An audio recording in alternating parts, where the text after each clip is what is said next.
Kapolres Muara Enim dan Pali AKBP Afner Juwono menjelaskan, pembangunan Mako Polres sudah sesuai harapan, yakni telah mencapai 60%, dan berharap agar secepatnya segera selesai, mengingat keamanan di Pali merupakan kebutuhan yang mutlak sangat dinantikan masyarakat.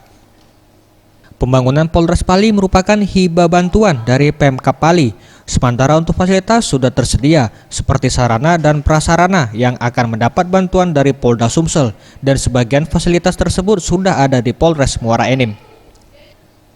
Untuk kekuatan anggota Polres Pali yang dibutuhkan sebanyak 400 personil anggota Polri, dan pihaknya sudah berkoordinasi dengan Polda untuk organisasi Polres Pali nanti, yakni sesuai BSD di Pali yang dibutuhkan 400 personil anggota.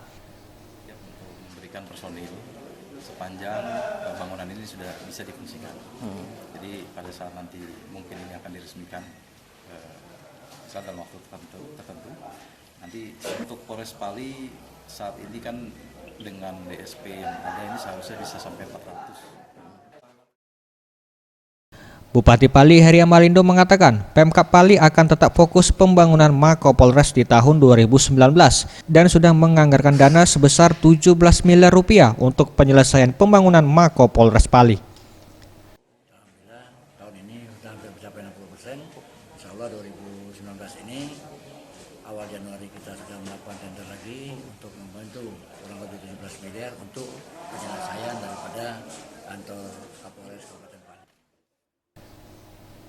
Boris Simbolon, Sriwijaya TV.